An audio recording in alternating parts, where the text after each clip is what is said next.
So now.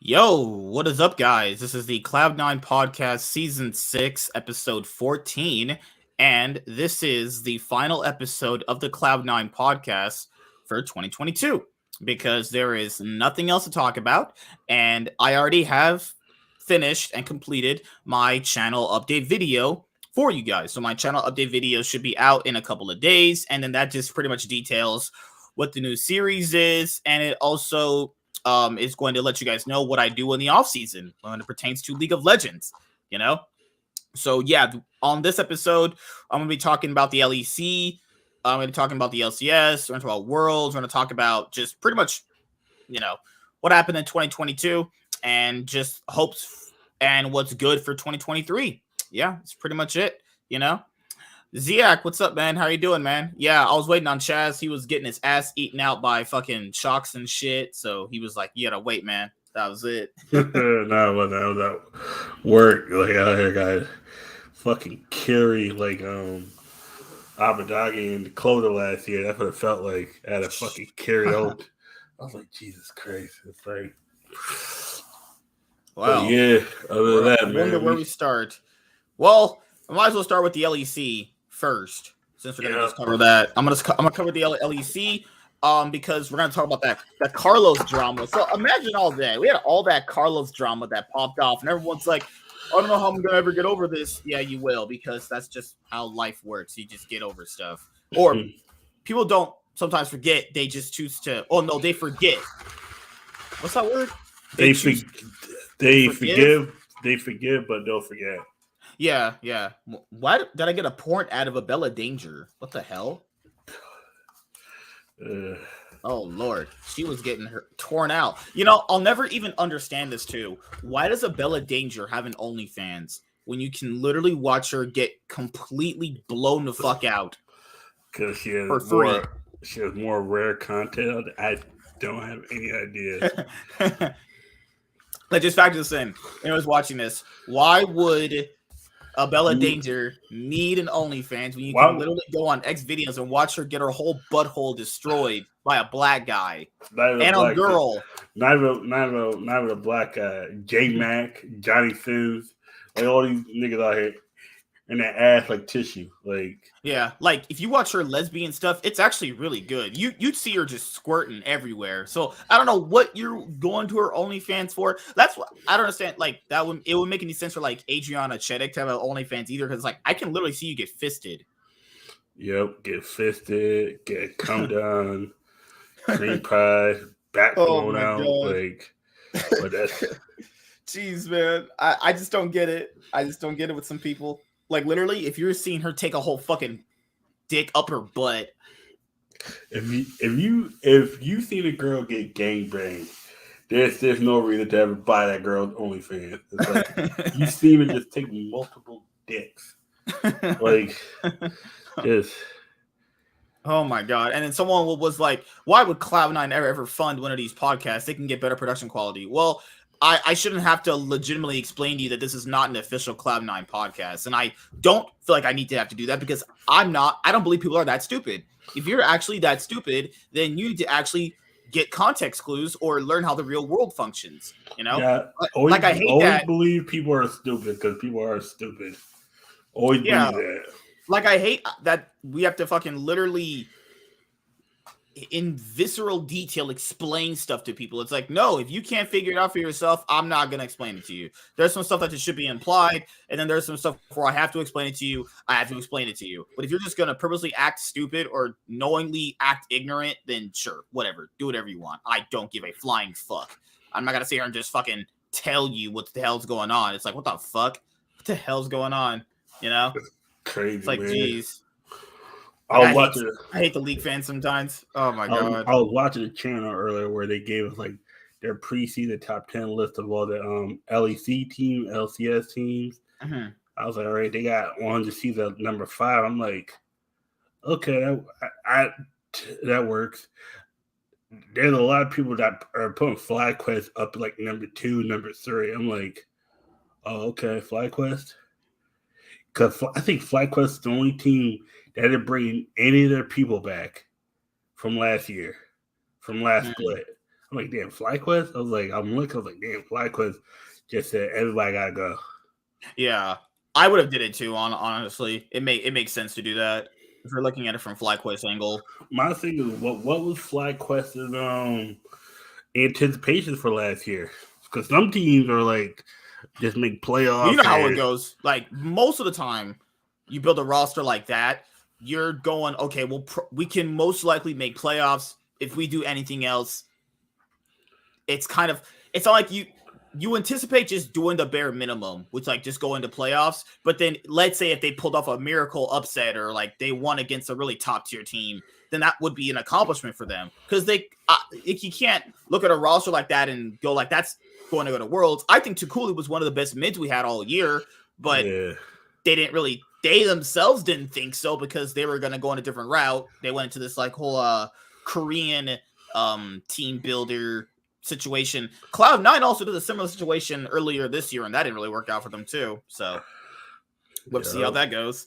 Oh my goodness. But yeah, this is going to be an interesting split coming up because for the LEC and LCS, because there are teams that you are looking at and you're going, I can see the potential in this roster. Maybe not in spring, but maybe during the summer, these rosters starts coming together. And like, that's why I told people earlier this year too, I didn't mind that Cloud9 didn't do so well at the beginning. Because, I mean, to be fair, it is just spring.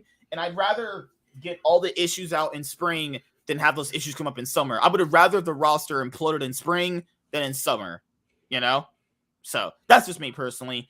We're going to be going over the LEC in just a moment, guys. I got to go to the stream. So if you're watching this on the replay or you're watching this live, the goal for these streams, these ones on this channel specifically, are just like 5 likes because we usually get like 10 people max watching. 5 likes, what I asked for. Smash the like button.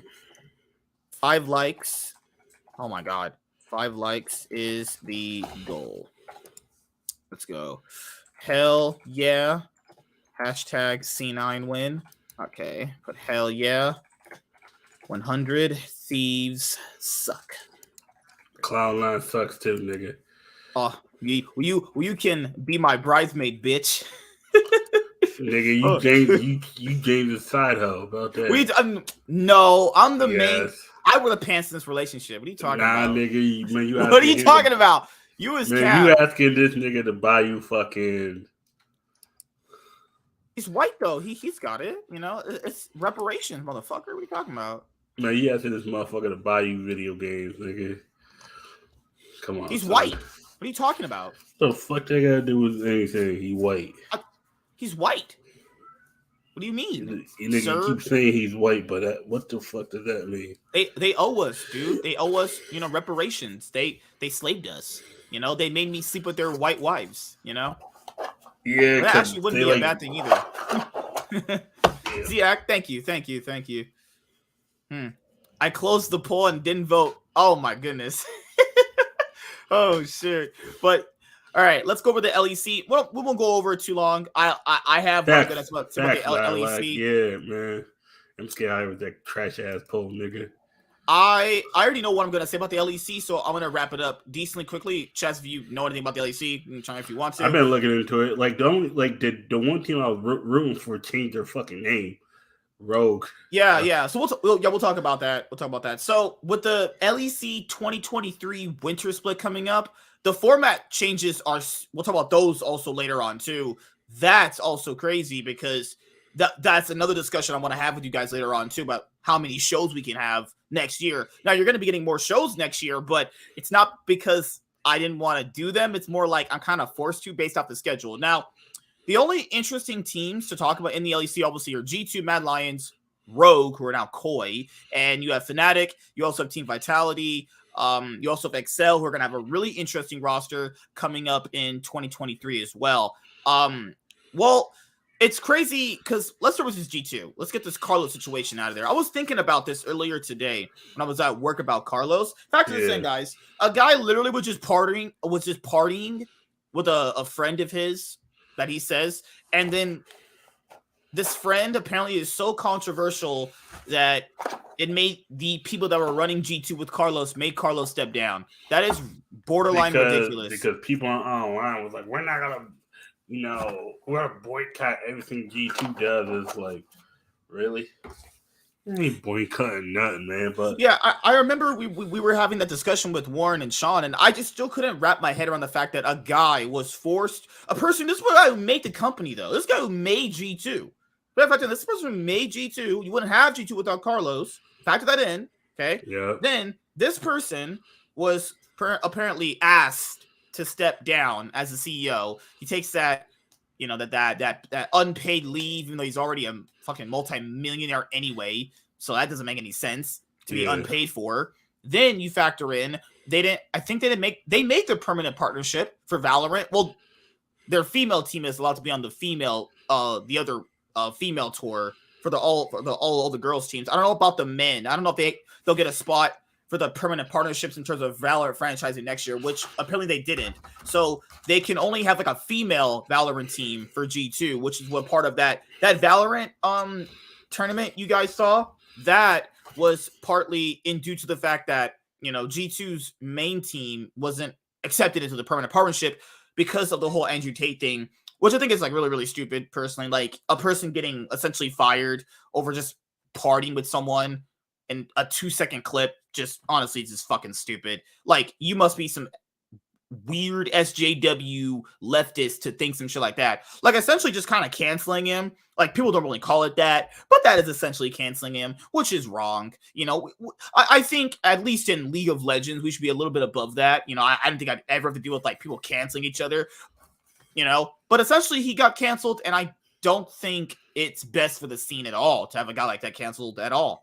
I don't really get the need to do it. I think people need to stop looking at stuff in the moment and start thinking about stuff long term, because people keep saying things about G2 keeping players in contract jail and all that other stuff, which is also not true. But let's say for argument's sake it was. Other teams do it too, so I don't know why G2 is the only one getting the brunt of it. I mean, Fnatic keeps players on contract jail. Rogue literally could have sold Hansama to G2 at the beginning of at the end of Worlds last year, but they gave Hansama to Team Liquid because of Hansama. That means he wouldn't be competing against them. Yeah, that's how it happens. That happens all the time. And also with G2, I think low key they were kind of not G2, but I think Riot Games in general were still pissed about Carlos like lending money to who was it? Fnatic.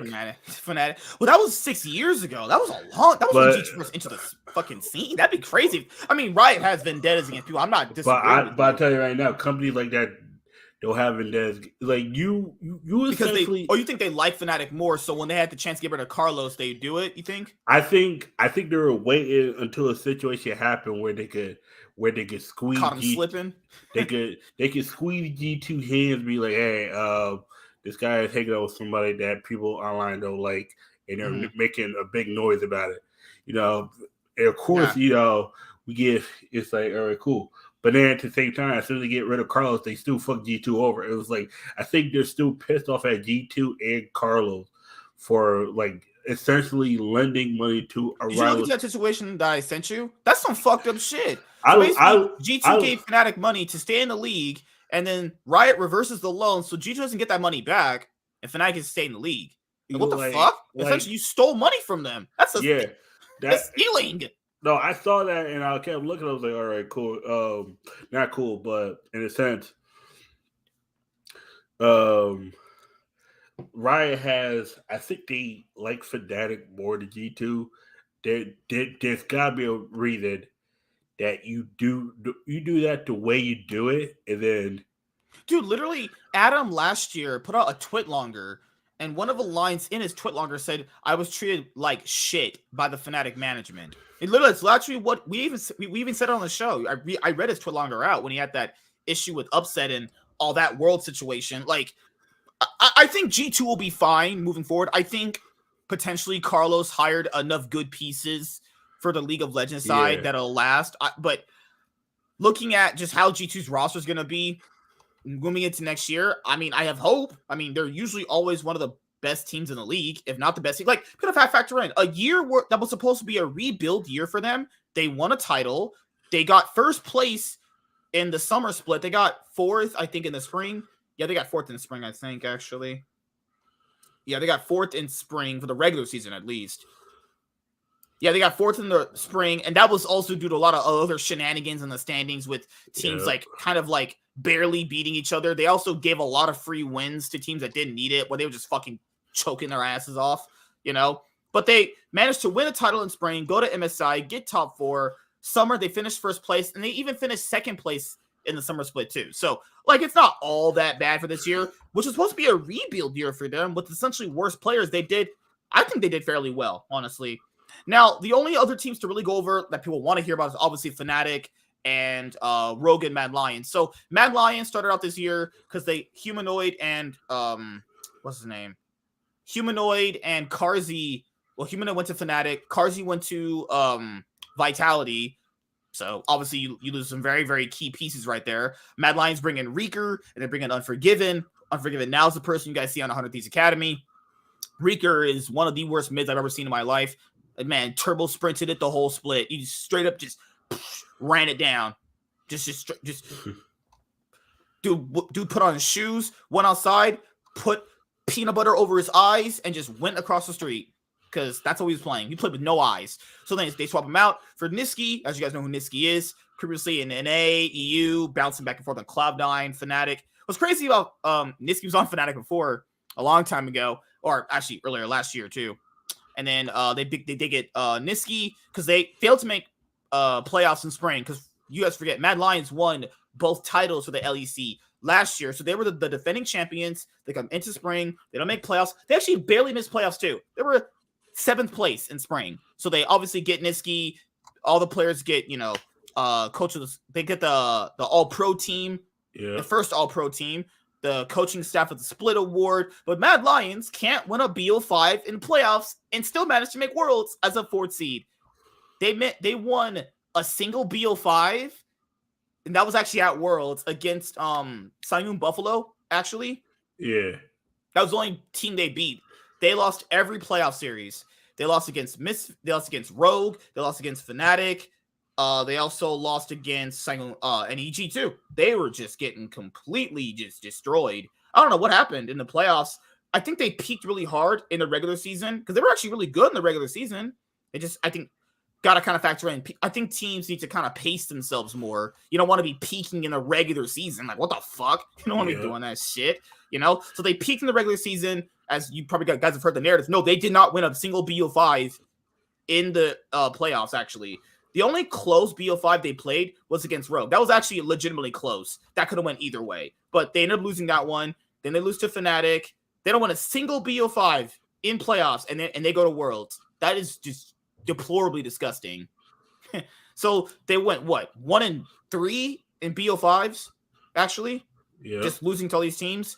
And that's essentially Mad Lions. As you guys saw, they got knocked out by Evil Geniuses. And coming into this year, I hope they do pretty good. Like, I like watching teams like Rogue and Mad Lions compete with G2 and Fnatic because it's been the G2 Fnatic show for a very, very long time in the LEC. So it's nice to have G2 and Fnatic get challenged by these guys. But if Mad are going to be the defending champions, there's a reason why Mad Lions don't have a lot of fans, as it seems, because you don't really trust these two to keep their consistent winnings, right? The reason why people are fans of G2 and Fnatic is they've been consistently winning, and then even when they have kind of bad splits, you can still go, okay, if they get into the playoffs and they get the right situation, the right champions, you still think there's hope for them to win. When it comes to these guys, I don't have that same kind of feeling. I'll go like, if they get in a fucked up situation, they're probably going to just choke it away and lose. That's just me. But I'm glad they finally won titles. It's good for the orgs in general. It's good for the LEC.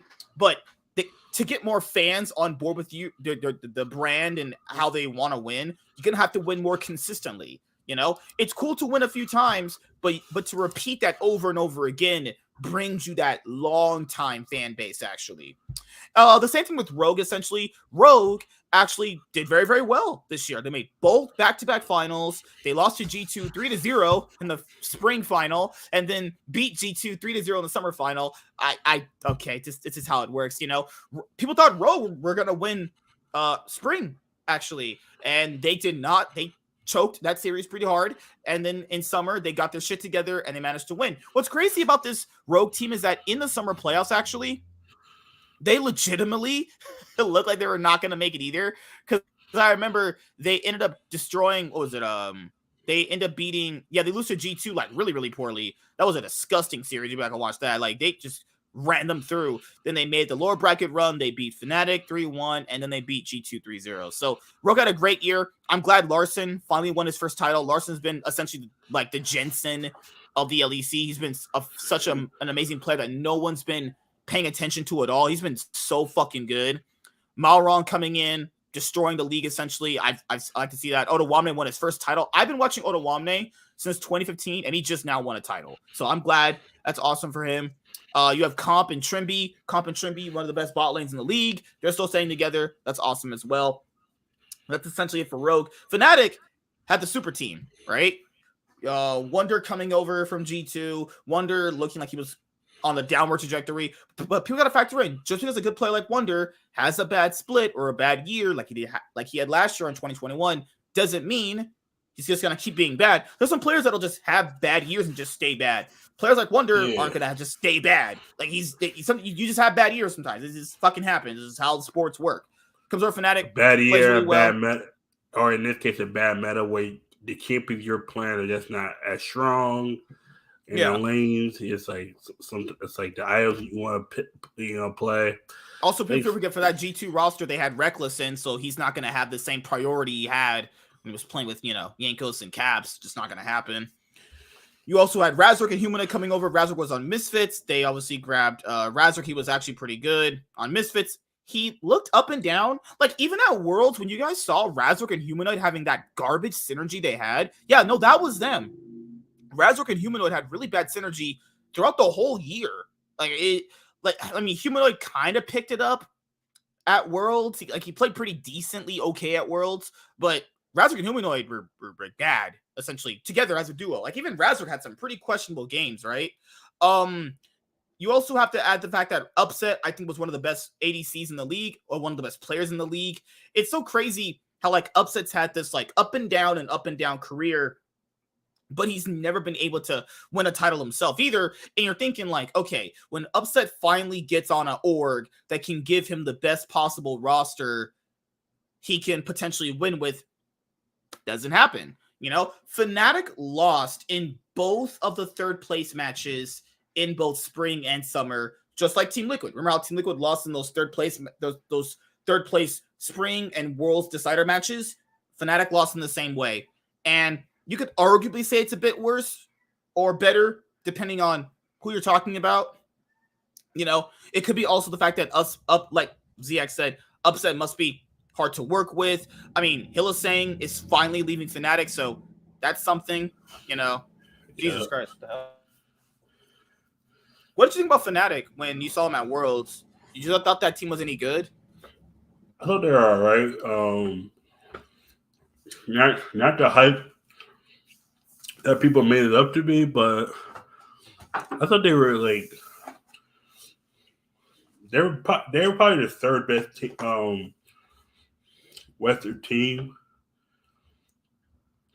at Worlds, between the LEC and LCS, in a sense, but I didn't it was the hype for me. This team is gonna make it far. I'm like, okay, yeah. Because the thing here, I don't think the roster ever got to the hype that a lot of people had set out for it. I think they never were ever really on the same page together.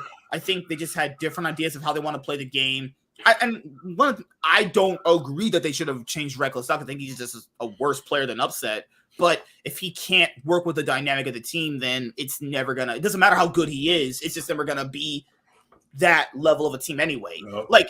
you're anticipating this team to be really good based off the quality of the players you have. But if one of the players just obviously can't work with another player, or as Upset said, he had problems with the coaching staff, it's just not going to work out. It doesn't matter how good you are, and like, you have those NBA and NFL players that are always like, man, if I was on the best fucking orgs, and I'd tear that shit up. Well, Upset's that player. He was always on kind of like dog shit orgs to begin with. Finally got his chance on a big org. Finally got his chance. It still didn't happen for him. So if he can't even win on Fnatic, one of the most storied orgs in the LEC, I don't know, man. I think this was his best shot at potentially winning trophies in his career. Yeah. I mean, he's taking the split off. That's fine. But because people have said, but if he takes the split off, he won't get a chance. I mean, that's for some players, yes, that is true. But a player like Upset, guys, people need to factor in, if a lot of these teams have ideas for spring, the moment one of these ADCs starts playing badly on one of these like top orgs, right, they'll just replace them with Upset. You don't think they will? Yes, they will. You'll get replaced in a heartbeat. Back in the day when I was watching, you'd wait for a whole year for someone to get replaced. But no, like nowadays, literally if a player is playing bad, they get swapped out in a couple of weeks or in a week of bad games. So yeah, he's taking a break, but how long will that break last? Because the competitive drive to play, like Double have said, for a lot of these guys is still going to be there. You take a break, you're like, man, I just want to get back in there and keep playing, Yeah. So that's just my thing about the top four for the LEC G2 Mad Lions, Fnatic, and Roy. What's it, Roy? Rogue, which is now considered Koi, which is the worst rebrand ever. Why are they called Koi? I don't understand the rebrand. I get it. They all invest. Okay, guys, I understand. They got these big investors. I got it. Why change to Koi? Everyone's already synonymous with Rogue. You have to go. You have to change all the social media handles. You got to change all that shit. The Rogue jersey looked better in my opinion, dude. That Rogue jerseys always looked good. They look fire. That mascot / logo they have just looks better. It's like, yeah, the mascot looks better. I just don't like the name Koi. I think it just sounds redundant and stupid. Koi, what? Like, maybe that's a German French terminology or some shit. But I'm just American, guys. I don't get it.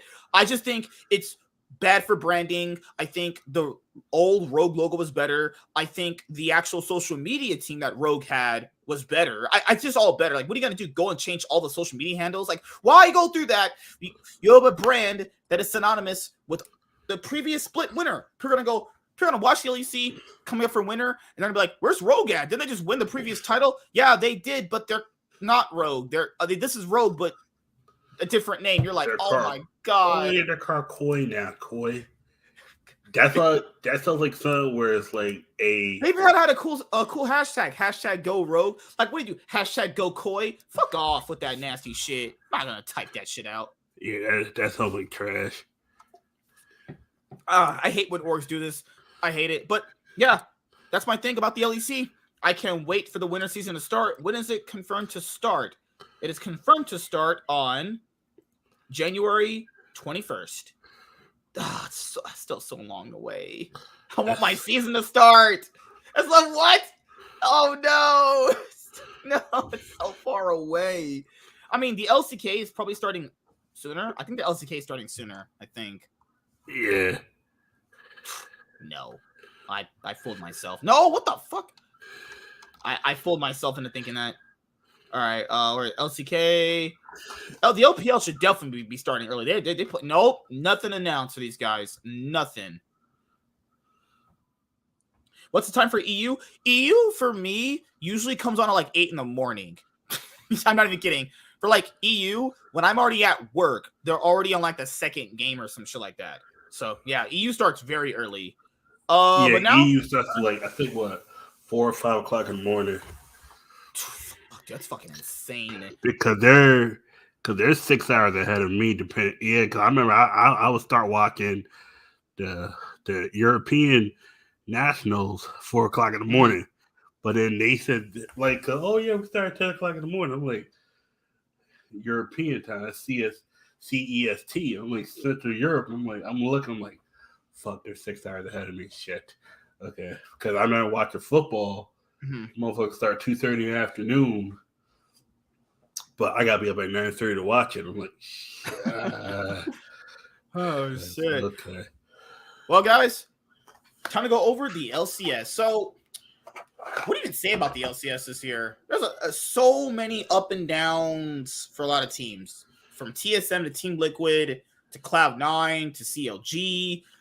I mean, something that really surprised me was how good CLG bounced back with that roster. Because if anybody doesn't know, CLG, for like the past 4 splits, have spent their time between 9th and 10th, actually. Not 8th, not 7th, 9th and 10th. They were literally bottom of the league for like the last past 5 splits.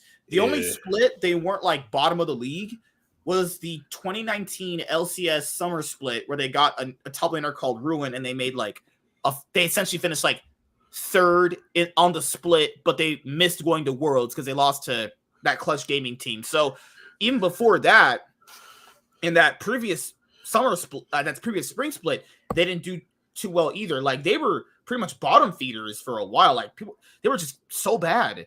And after being pretty decent for a little bit there, you know, I just found it so crazy how they just fell so low, you know? Yeah. And I was happy that they bounced back. I like that. And I think I talked about this a while ago, where orgs like CLG, you don't need to be investing into high-level imports. There's no reason for that. What do you like? First of all, you'd waste your money buying the player. You're not making Worlds. I mean, they made Worlds in the past with different rosters, but for the LCS we're in right now, they're not making Worlds almost probably for the next like 2 or 3 years, essentially, right? Yep. So they buy a big import player.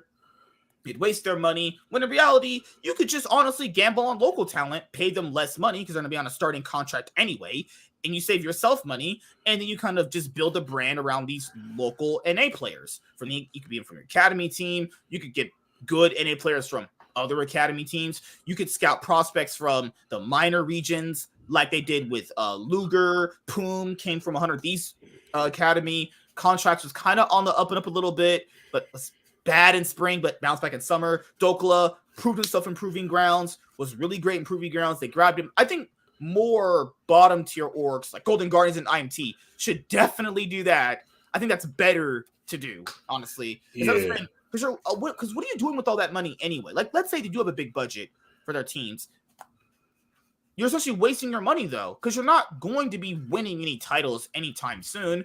You literally could just get them, because in NA, it's hard to come by good domestic talent, which is what these guys could be doing with scouting that good domestic talent. But they don't, and that's the reason why IMT and Golden Guardians are going to be at the bottom of the league. And you know what we're going to be doing for that new series I'm going to be announcing? Match of the week, Golden Guardians versus IMT. And I'm going to throw up when I have to predict that matchup. But that's just me personally. But having CLG, bounce back in some of the way they did was actually awesome to see. And I like that they're going to be keeping the roster together. I didn't really think their roster, I mean, you could always have upgrades. You know, it's just going to be how it is, right? I mean, the coaching staff literally said, yeah, we were looking at upgrades, but we didn't really find any suitable replacements. I don't know how good it's going to be here of players hearing that, but, you know, at least they're honest, you know. Hey, we try to find better, but what that's code for is they try to find better, but all the players that were better just said no. That's literally what that's code for. So fucking funny. They probably asked for players like Jensen. He was like, fuck that shit. I'm not going to that garbage. Oh, Lord. Jeez, man. All right. So that's essentially it for CLG. There's not much else I can really say other than the fact that I like the fact that they gambled on players that people probably would never really gambled on, because Palafox on FlyQuest looked like shit. That guy was just turbo sprinting it. Like, he was just straight up just running it. And you're thinking to yourself, why would anybody take a risk on this guy anymore? Well, orgs like CLG can do that, because let's be honest here, guys. If they don't get an org like CLG or IMT or Golden Guardians, those players can't play. And if they prove themselves on these more bottom tier organizations in the LCS, the top tier team might look at them. If they have a really, really standout year, pick them up. So there's reasons for these other not winning orgs to be in the league, but will these orgs ever find the utilization for how good they can truly be, like, useful to the league? I doubt it, honestly. But it's nice to see CLG started off in a good direction. Yep. All right. Yeah. Start next. I mean, TSM's just a shit show. I'll say that for last. That's playing. A lot of people got TSM at the bottom, like number 10th in the league. No way over IMT. No way. I think it's between there's one channel. I'm saying if you don't have Golden Guardians or IMT near the bottom, Golden Guardians, like a lot of people got them in 8. I have to look for the channel because they had the video earlier where I watched it. I was like, it's a 2-part league on lock. I saw that. Oh, okay. Yeah, and I like that too. Like I like that their players weren't afraid to kind of like just give it to the best teams. And I like that. So that's even a benefit for CLG too. It's like the players that are going to be more like players that no other team really wants, but you're going to take a gamble on them. I like that their players playing their own comfort picks. You saw Palafox playing Akali, Dokla playing Yone. You saw Luger popping off. No, I think they have a good roster. I honestly think they don't need any changes, honestly. I genuinely think they don't need any changes. Just keep the same roster. You don't need changes. What do you change? Because if you change the piece out, and that other piece in theory is better, but is going to make your team worse by a cohesive dynamic strength. I mean, are you really getting much better? You know, but that's just me personally. And I like that CLG. Oh, people forget CLG was 2-0 up against Team Liquid, and you know how that saying goes in the playoffs. Because some would say playing playoffs in League of Legends is actually the real League of Legends because you have to actually beat the best players. You know, and you know, I've seen series like that before in League where like the team that shouldn't be winning is 2-0 up and you're like, no way they beat Team Liquid 3-0. If they did, that would be fucking insane. You know what happens to them? They get a little too cocky. They're like, you know what? We'll just get more lax. They have to fight back us. We're already 2-0 up. No, that's not what you do. Yeah, stick the landing in. If you're already that strong in the first 2 games, you have all the momentum. TL has to fight you 3 games straight to win. You just have to win 1. I think in the draft, if you go back and watch that series in the draft and how they were playing, they got way too comfortable. And then when Team Liquid won back-to-back games, because when Team Liquid actually started playing like, you know, they turn on their monitors, essentially. They actually just beat the shit out of them. It actually wasn't even close. When they were actually playing legitimate League of Legends, now COG goes, wait, hold. Now we're about to be reverse swept. Oh, fuck, we're about to actually lose. Are we chokers? Yeah, you're chokers. You actually are. So, yeah, they need to work on that. Don't just feel like just because you're 2-0 up, you've already won the series. No, with players like, well, who TL had, they had Bjergsen and Core JJ and Santorin and Whipple. All those players, very accomplished. They're going to know what to do in that situation. CLG has rookies. They're not going to know what to do in that situation. I mean, outside of Dokla and Contracts and Palafox. Puma and Luger are all the rookies. I don't know why the casters were calling Contracts, Palafox, and Dokla rookies. They weren't. Contracts was on Cloud9 and whatever. It's okay. But having an inexperienced team like that, you need to be like the coaching staff. You're like, okay, guys, we're 2-0 up. Let's not get too cocky here. We just keep playing our game. They have the mental edge too. Like they had it. They had everything, and they just threw it away. And that's what happens with teams like that. You know, that's why you don't kind of pick teams like that to win. I did it with Excel. I'm almost gonna win. I can't really speak too much on that. They screwed me over. I thought they should have been Fnatic, and they should have been Fnatic, but they choked too. So yeah, CLG ended up almost beating Cloud9. What's crazy is that CLG beat Cloud9 more times in the playoffs than Evil Geniuses and 100 Thieves. They're the only team to take Cloud9 all 5 games. That's crazy to think about, right? Yep. And you look back in the summer split, they beat Cloud9 in a very, very convincing game toward the more like latter end of the split, actually. They went 3-3 with Cloud9 over the latter part of summer. People forget that CLG actually brought them to 5 games in the quarterfinal first round matchup they had. That's ridiculous. That means this roster has what it takes. You just kind of have to refine it a bit more. You got to be like, okay, this is our style. This is what we're playing through. I think what it is once you get a lead, you don't take your foot off their neck. Mm-hmm.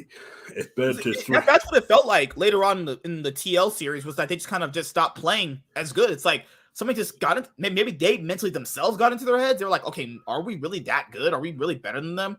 And then the games where Bjergsen was playing Zillion and Akali, Hansama popping off on Jinx, the way they were focusing in bot lane.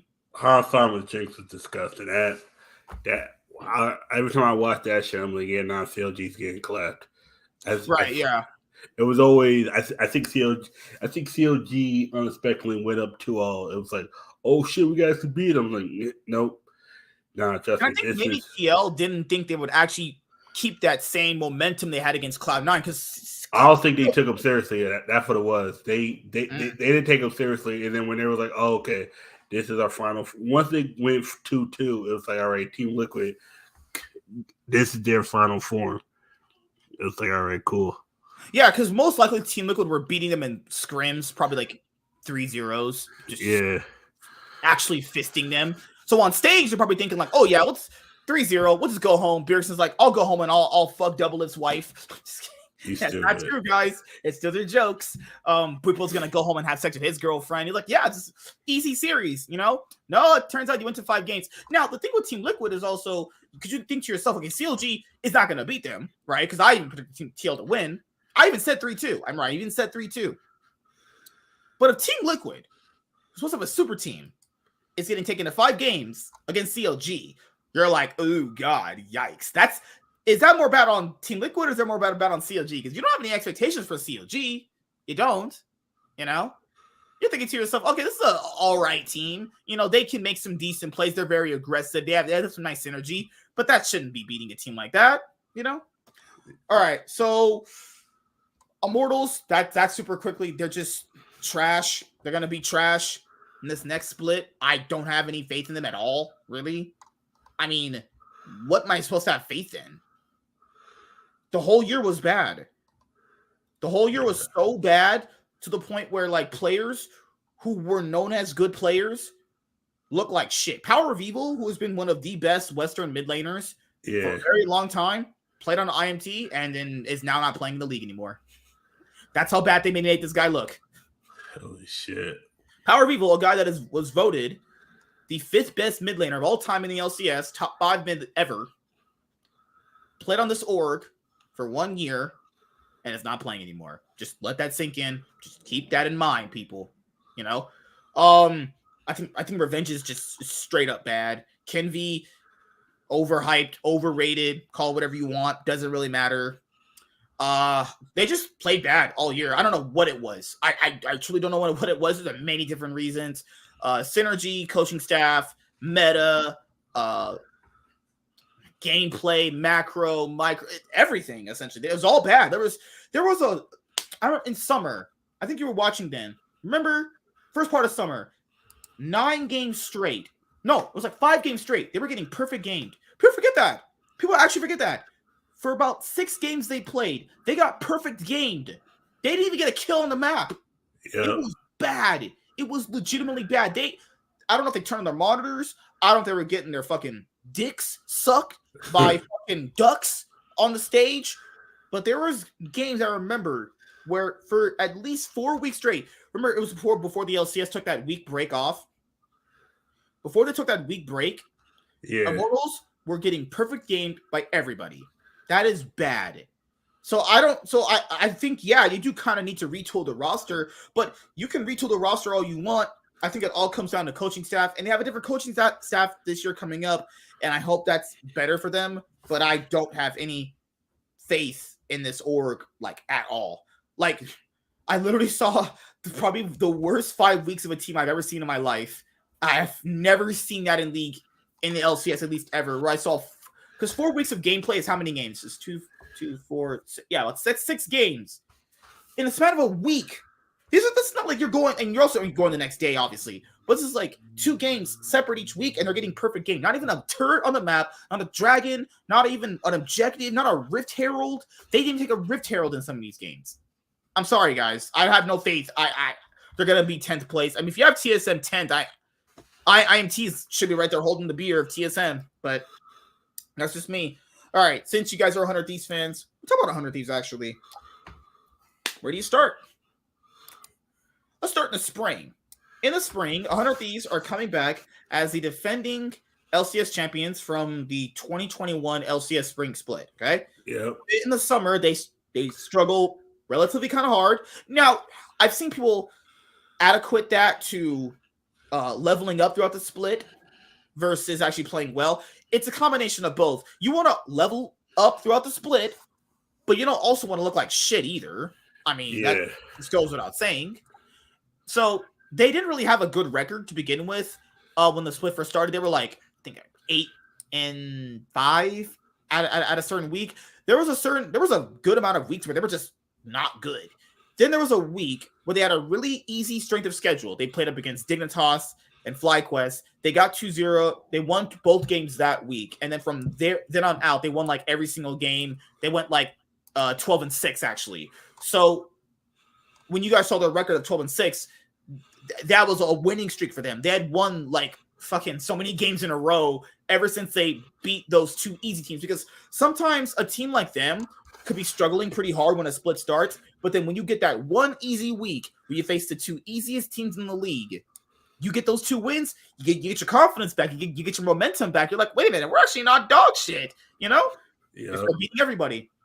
They beat Cloud9 beginning of spring, first round, 3-0. They go face Team Liquid. I thought 100 Thieves' team was better than Team Liquid's, even when you had the super team formed. People can go check the podcast. I said I think 100 Thieves are going to win. I said 3-2. That series was amazing. 100 Thieves versus Team Liquid, the newest LCS rivalry, kind of like Cloud9 TSM used to be, kind of like the Lakers versus Celtics thing going on. They got, man, those series were fucking hype, man. The 100 Thieves TL series were so fucking hype. If you didn't watch the spring one, dude, you can go back and watch that spring one. That shit is hype as fuck, actually. That shit is so good, man. That shit is fire. Like, just watching these two guys, these guys had the best BO5s throughout the year. Like, even in the summer, they had the best BO5. Yeah. For if you guys, anyone who didn't watch spring, go watch 100 Thieves versus TL in spring. It was so fucking good. Then they beat Team Liquid. You're like, oh, 100 Thieves, they're coming back. They're the best team in the league. They beat Team Liquid. They beat Cloud9. They're going into the winners finals. EG, that's a side story actually, but then they lose to EG 0-3. They don't win a single game. They actually get embarrassed. It's actually embarrassing how they lose. They played so bad in the finals. Now, I don't know what that was contributing. Rumors from people said that they don't do very well in scrims, but they play better on stage. So they're not a good scrim team, but a better on-stage team. Just kind of depends on how you look at it, though. I'd rather be better on stage than in scrims, too, because scrims are for practice anyway. That's just me. I'd rather be better on both. Like, yeah. I mean, doing bad in scrims could demoralize you, too. I'm not saying that, but, you know. Summer happens. What's different in summer, they actually don't even start off bad. They actually start very good. They're actually one of the best teams in the league. Summer was different for them. They had 100 Thieves. I've been watching 100 Thieves since they joined the league. They had the best record this year. They turned it for them 14-4. That's their best regular season record ever, actually. They were second place. They beat Team Liquid both times. Oh, they beat them both times, right? I think they did. Yeah, both times. I remember. The only team that Teal kind of threw that game. Teal threw that second game pretty hard, but I mean, the only team that they didn't beat was FlyQuest. FlyQuest is the only team to beat them twice, and they lost to EG one time, they lost. FlyQuest beat them twice, and they lost to 2 other teams. I can't remember who. Yeah, they even finished the split off with a 2-win streak, actually. Yeah. I remember that. Because what also ended up happening was in that Team Liquid game that they beat 100 Thieves in. In the game that 100 Thieves beat Team Liquid in, I remember that second game. Team Liquid were winning the entire game, but they were just horrible at team fighting. You're like, wait a minute. So you knew that roster already had issues. Like, you know the issues were getting bad. If you're that far ahead and you can't team fight properly, you need to just unplug your monitors and go fucking, I don't know, blow your monitors up with some fucking cum, because that shit ain't working. Go back and watch the game. It's so bad for them to lose a game that way. But 100 Thieves turned in a 14-4 record, best regular season record ever. You know, their coaches were obviously Reaper, Freeze, Mithy.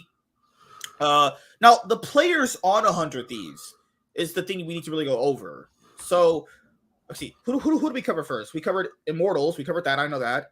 And we covered CLG. Okay, make sure we have the teams out of the way. All right, so start the bottom. Guys, it's hard. Okay, we'll start at the bottom. We'll work our way up top. He actually was a pretty good support for a bit there, you know? He had his little pocket picks he had. He had a set support he was playing for a bit. They kind of nerfed set as support, so he stopped playing that, obviously. FBI and Huhi were at one point the best bot lane in the league previously in 2021 summer, if you go back and watch that season. FBI is arguably the best player in the league next to Abadage. It was a choice between Abadage and FBI for me for MVPs. I chose Abadage, but either it could wait either or, honestly. Warren chose Spica. Ugh, God. Okay. So, FBI and Huhi, great bot lane. Last year, in summer, in spring, they had some issues too, even that last year's summer. This year, I really don't know how to feel about them. Even now, I'm still thinking to myself, were they that good this year, or was everyone else worse, so they just look better in comparison? I really don't know, honestly. I mean, there were some weeks during spring and summer where they looked really, really good, but there were some weeks where they just turbo sprinting it down the lane. But I don't know. It's hard to really judge because when it comes to playing bot lane, in bot lane, it's kind of like a marriage. If both of you are not in sync, it's not going to work out. It's the best way of explaining it. Just kind of wasn't working out, So now you guys see they definitely swept out their bot lane, and everyone knew with this 100 Thieves roster, they made back-to-back finals. The roster had already been together for almost a year and like 3 months. Yeah, a year and some change, including both world championships. Yeah, they were gonna obviously change the roster up. Like, everyone knows this. When you see a player or players play on a roster for literally 2 years exactly, they're changing the roster no matter what. It's just gonna happen. Abadage had a really weird year. He would kind of start rough and then get better as the split progressed. But then in playoffs, completely do good against certain players, but then also fumble when it mattered. I never understood. He was too inconsistent this year. That's what really was the downturn of him, essentially. Being that inconsistent is not good. But it was only super crucial in the playoffs, though. In the regular season, he was fine in the regular season. I think people kind of overrated how bad he was. I think it was fine. But the first 4 weeks were just so bad. It looked like he was I don't know what he was doing, honestly, but that's just me personally. And those 4 weeks are the reason why he got left off the team. That's the sad part about it. Like, the voting sucks. It's like, I think that tilted him in the wrong direction. Lucio is upgrade over Huhi. Double F is same as FBI, I hope. I don't know if he will get his Swarm back. Bjergsen better than Abadage. Closer is the playoff kick. The Nazis worth his. It's worth his. So I agree with your first statement. Yeah, I agree with that. Double. I think FBI is better because he's been playing more recently. Yeah. Bjergsen versus. I think that's a straight up coin toss. I think Bjergsen. I think Abadage played better, but Bjergsen is mentally better. That's why I think. Yeah, because I've seen some of the subreddits for 100 Thieves. People are like, well, Bjergsen's more clutch. He couldn't be more clutch. He lost every playoff series almost essentially. There's no way he's more clutch. He won one. Actually won. Yeah, he won 2 playoff series this entire year. He won against Evil Geniuses, and then what was it? Fucking hell. Yeah, he lost to Team Liquid. And then in summer, he was on Team Liquid. Sorry. He lost on Team Liquid. Yeah. So yeah, he didn't. He's actually because he went on CLG and FlyQuest. He didn't really do that well in playoffs this year either. He went pretty much an even record. I think pretty sure it's 3-3 if you really tally it up though. Yeah. That's why I said that's a coin toss. I think they should have just kept Abadage if you're just gonna get Bjergsen, but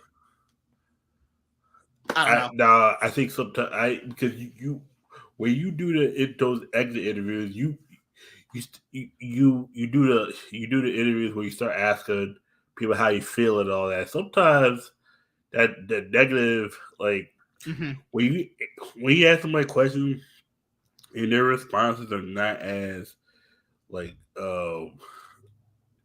enthusiastic as you want them to be, you start questioning like, does this person really want it? Like, can we get somebody that they don't gotta be better, they just gotta be the same. Sometimes people don't go for upgrades; they go for a lateral move. Closer to playoff king. It could be an upgrade in a different area. Like, okay, he's not exactly better mechanically, but he's an upgrade in terms of another aspect that we need for the team. Yeah, I think for the jungle was closer. If they ever got rid of Spica, I would have actually thrown my computer out a window. I'm gonna tell you why. I'm gonna tell you because I think they were looking at who they could have got. I think it was always going to come down to, I think if Spica would have came, Sunday would have stayed. They was always going to keep one. they could have kept both. I think their thing was they were already too set on bringing up tenacity. I think they liked the way he played and how he was, even though their academy team, the 100 Seeds academy team in the summer split wasn't as good as they were in this spring split, as I remember. I have to look again. For which team? 100 Seeds academy.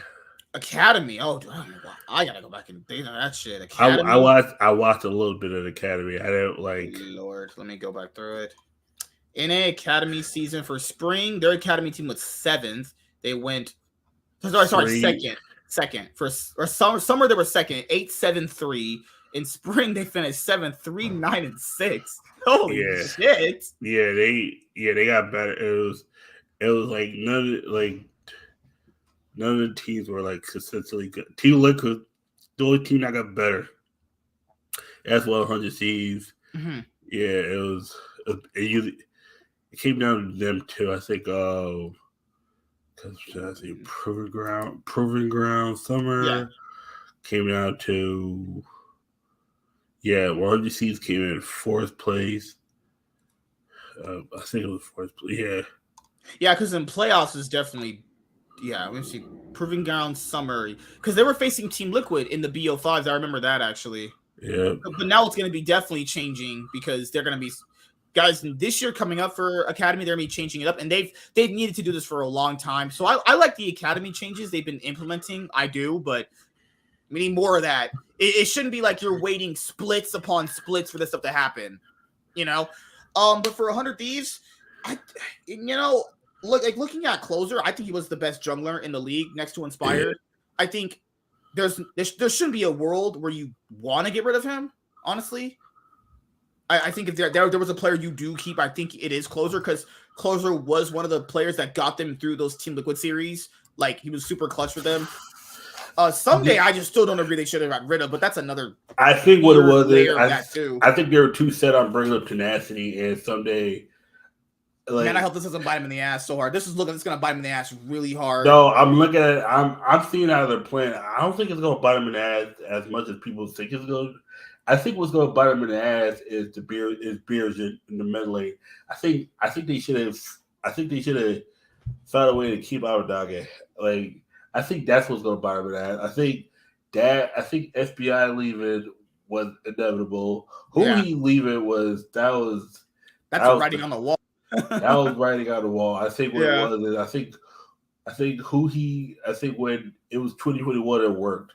I think once spring of 2022 happened, the way it happened, they look back to like, all right, cool. How much longer do we have this team that we have? It's like because the bot lane is not cooperating correctly. The mid lane is 50-50. We get weeks where Abadage looks like the best fucking mid laner, and there's weeks where we're like, who the fuck is this guy? Yeah, Closer. That player, but fucking God, like, someday. There were some days I was sitting there going like, this ain't the player I was watching last year. This guy used to just be straight up tearing it up. Yep. And that's my thing. But that's the reason why I say some days he's been so good for them for so many years. Like, he was on since 2018. The only bad year he had was 2021, 2018, 2019, 2020, 2022. 4 years essentially of doing so well for them. This year he was arguably MVP, best top laner. Like, if Tenacity is nowhere near, we know he's nowhere near that though. And I hate no. See, we don't know how good from what we've been seeing. From what I've been seeing in Tenacity, I think they're going to go to a different route of how they play the game. I think. But if he's a big liability in the top lane, that's a huge problem. No, I think the liability is going to be the mid lane. I think that's where when Tenacity faces off against him and he goes down 0-5, it's going to be so funny. But then again, I don't know. But you said Sunday wasn't good last year, and he recovered this year, but it was like. So you're thinking maybe he has a bad year on EG? I think his weaknesses get exposed a little more on EG.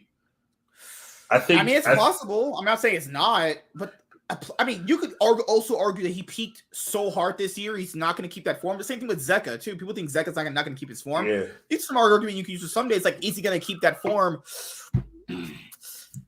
I mean, but even if he doesn't keep that form, he's still a top 3 top laner in the league still. Yep. Like, you're still not sleeping on him either. And I think it wasn't more like they didn't want to keep him. It was more like they wanted to go more of a cheaper route with academy players.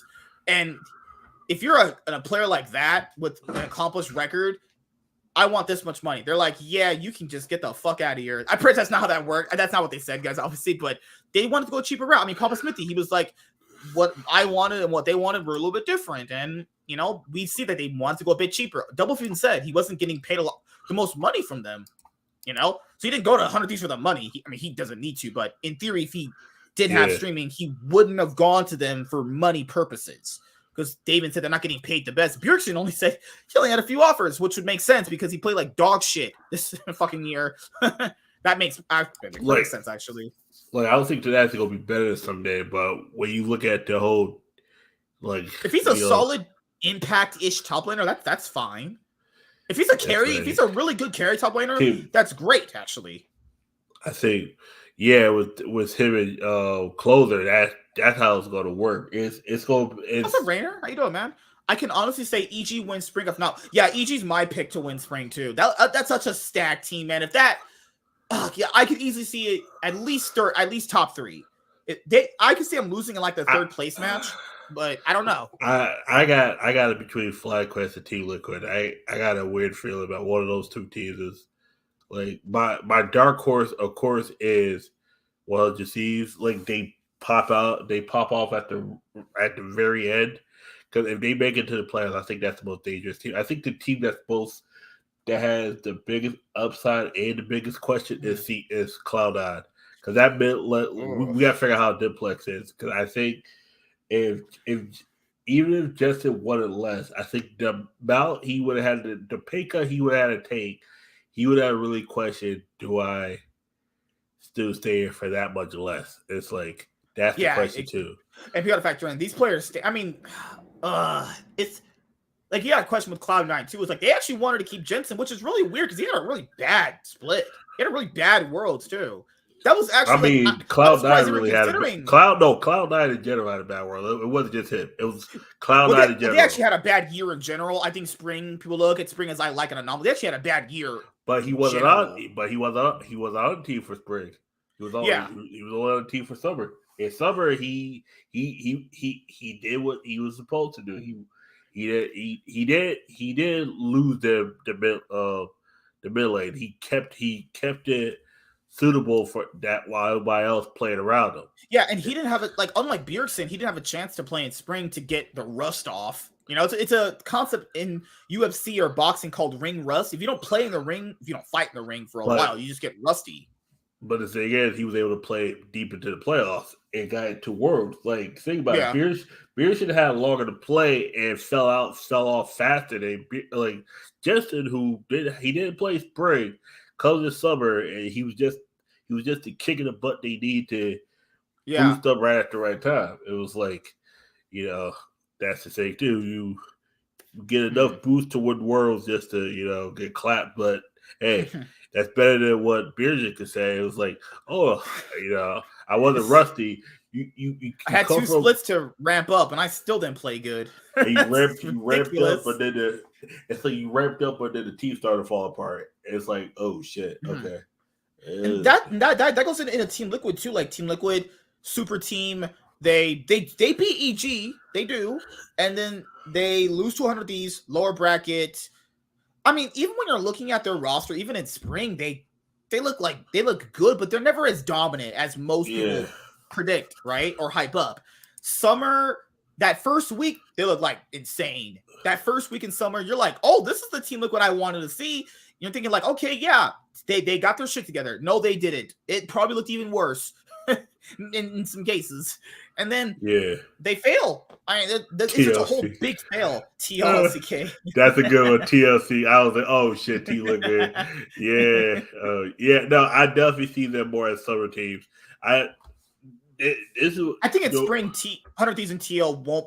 It's hard to say. No, I don't know. I think honestly. Team Liquid is gonna be rough during the spring. I think. Well, he'll just see. This is how I believe. I think these two are gonna. I think they're gonna knock off one of the better teams. I think they're gonna be in like the third place back, and I think that's when they're gonna start to ramp up. They're gonna knock off. Don't be surprised if they knock off one of the teams everybody had picks to win the spring split. Do not be surprised. Who like I can't see. I don't know if I see it beat Cloud9, but at Cloud9, that mid lane alone is what suspect. Don't be surprised if they beat EG. I would not be surprised. Yeah, because the thing here, like going into 2023, 100 Thieves might not do so well in the regular season because most teams that I've seen Beerson and Double play on, they don't do that well in the regular season. They're mostly playoff teams that are better. They're mostly better in playoffs. All they gotta do is be top 6 or top 4. Spring is 6. Yeah, spring is you gotta be 6. Yeah, top 6. That's kind of easy because there's already 3 teams that are automatic L's, TSM, Immortals, and Golden Guardians. That's me. Okay, you just gotta be better than fucking. Let me see right now. Let me go back to it. Spring season.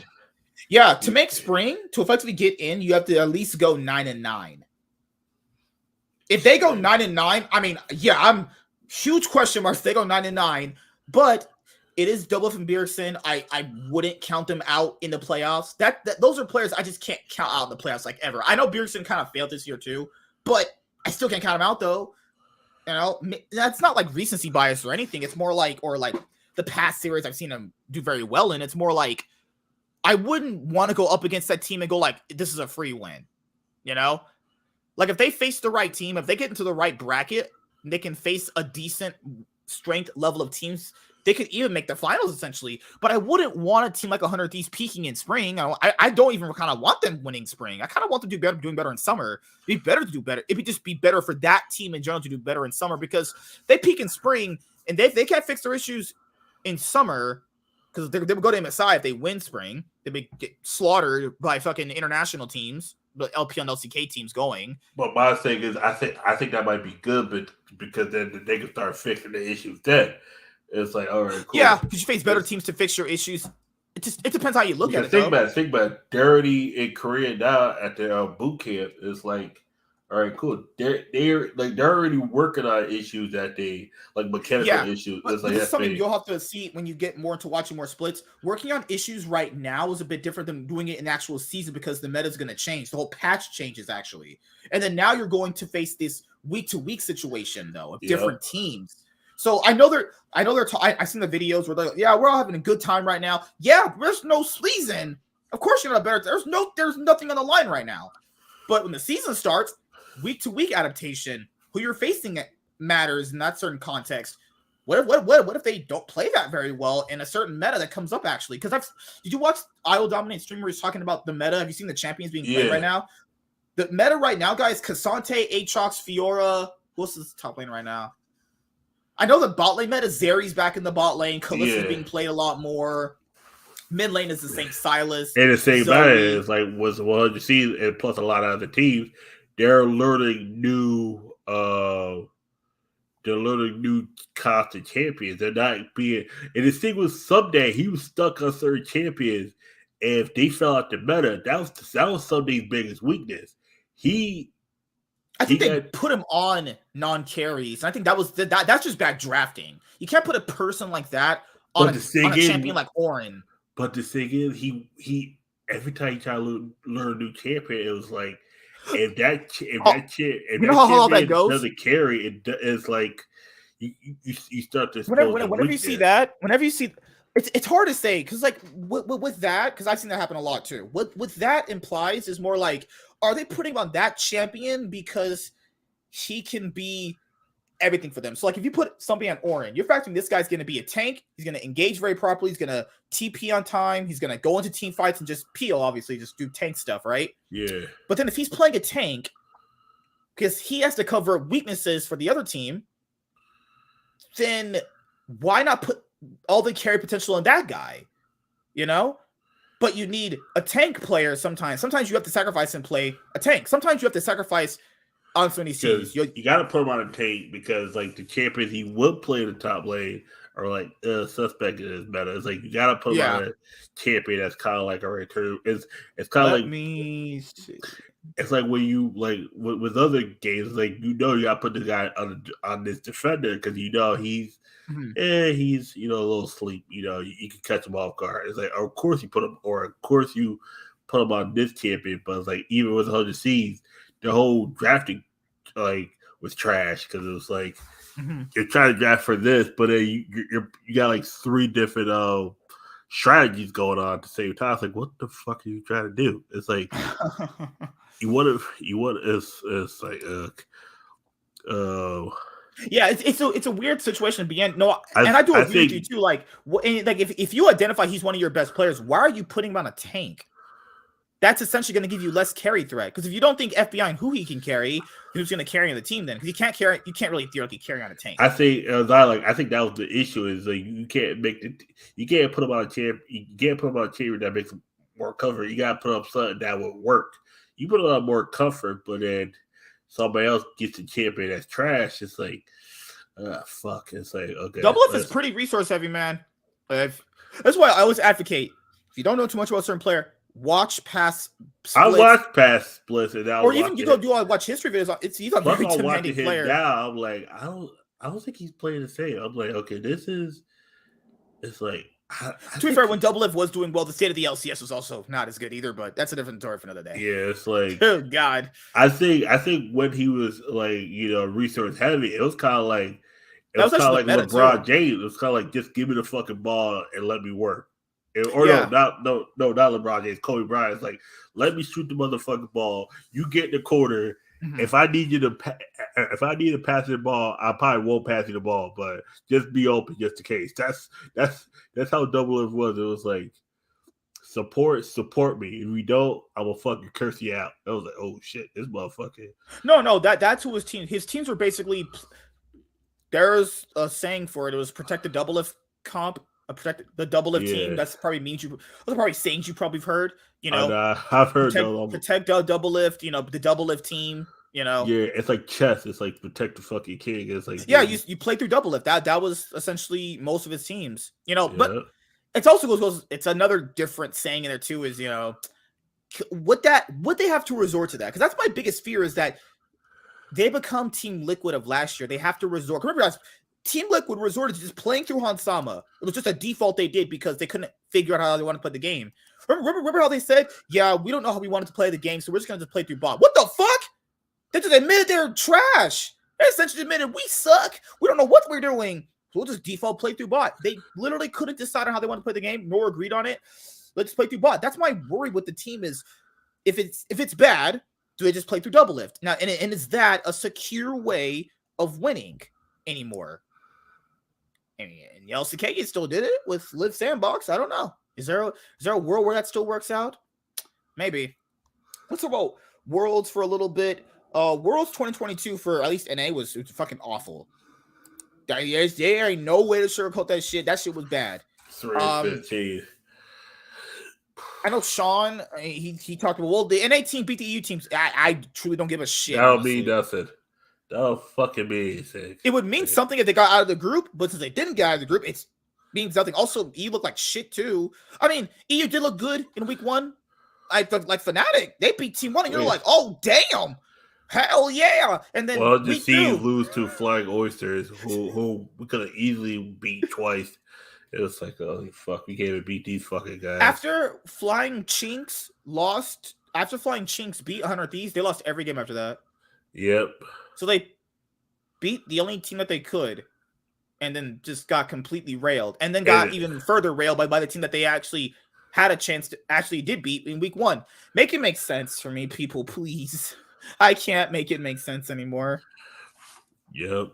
They got morally destroyed. You could tell, like, when they beat 100 Thieves, they were like, yeah, we can do it. Well, RNG and T1 on 100 Thieves. So that's not going to happen, buddies. Yeah, sometimes teams just have easier strength of schedule can make teams look better. It just can. Yep. You know, people always kind of don't understand that though. Easier strength of schedule makes teams look better than they actually should. Yep, you Flying catch a Oysters team weren't that's good. yep, you catch 100 seeds that was like what out of 1 month, like a 6 week break or whatever it was the Between last worlds, about about 3 weeks essentially. 3 to 4 weeks. Usually it is a month break. Actually, it was rare this year. Worlds came a bit faster this year for some reason. Yeah, No, it usually is about a month. EG, I mean, you're like, well, EG almost beat JDG. Yeah, almost but don't count for shit. coming in second doesn't mean anything. Yeah, God, like the only way that I would kind of attribute all that shit to would be like Korean and LPL teams, and the reason why they would have the benefit of the doubt for me is because they've actually done very well and actually proven that they can win consistently. So if you were like, well, Damwon got second, did you see Damwon play? That's a scary second team. You don't face that team. But 100 Thieves got second. You were like, so let's say like 100 Thieves. Let's say they get out with Gen G. 100 Thieves would have faced T1. Are you sitting there thinking to yourself, yeah, 100 Thieves, that's Abadagi versus Faker. I swear, I let anybody go like, oh, Abadagi could be Faker. I'm like, okay, all right, you're sniffing that crack, all right. Nah, yeah, Worlds was depressing though. It was like that's pretty bad. I was rooting for NA knowing that damn well. I was like, man, I mean, you gotta root just knowing that there's no chance, but you just in your heart know you gotta root for them because fuck it. Like my thing here is, as I know back in the day when I started doing these shows, people were like, oh, but you're kind of just all in on these LCK and Korean teams. Yeah, well, first of all, I'm gonna obviously root for the best teams in the best regions. I mean, I have teams in those regions that I root for. Obviously, I don't think RNG is gonna do that well this year, and Gen G doing well is up in the air. But it's just, you see how the year goes. But you can't sit here and lie to yourself. It's going to have NA pride and all that fucking nonsense. It doesn't matter though. I'm not gonna sit here and be like, yeah, NA is so good. NA is so good. Did you people see how Canyon played again on Graves at Worlds? Yeah, that'll never be something our junglers can do.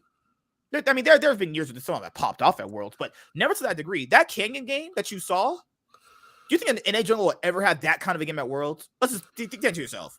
Even think next year, think 2024. Is there a world where you think NA will send a jungler that'll pop off that hard as Canyon did? Just in that single game. I'm talking about the whole world he had, which is insane. Yeah. Like, no, it's one of these things you gotta just be like, you gotta be real with yourself. NA's just not ever winning worlds. I mean, James was like, it'll happen. No, sometimes in life you gotta go, okay, miracles and upsets can happen. Sure. But that is not something you bet on every time. That's not something that happens even in general. You don't bet on a miracle. And you really don't. I mean, DRX doing it this year was cool to have, That's awesome to see.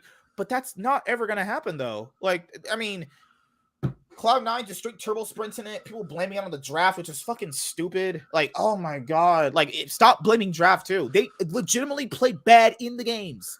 Okay? Like, there's one thing. You can have a bad draft. That's whatever. That's by the by. I've seen teams with shit drafts still win. I've seen teams with legitimately bad drafts that would be unplayable in most cases still win. Yeah. Like, so if you go back, because people always seem to blame it just on draft. What about the actual gameplay itself? What about that? What the actual gameplay from the teams? What about that? Like their lane assignments, their laning phases, how they decide to utilize their jungler. Why is that in the Cloud9 versus Fnatic game? Cloud9 got a early kill onto Upset or Hylissang, and they don't bring Blabber down to more effectively push their lead. The same thing I was telling James and Jimmy when we were talking on my other show is that, they're a game where T1 were winning in game 5 with Varus and Karma, and they had what's his name? What's the jungler? Owner on Viego, right? Yeah. You should be pulling your jungler down there and you gank that lane. I know James was like, but there's a Bard there. But their bot lane's winning. They can poke them out. You can't challenge them in lane. You do that, go back to China and eat top ramen for all I care. You just turbo sprinting it if you're losing. Like, I don't think the Bard would make that big of a difference. What I'm talking about here is like, and T1 failed in that aspect too, but this is something I'm bringing up here is like effectively utilizing the pieces on your map.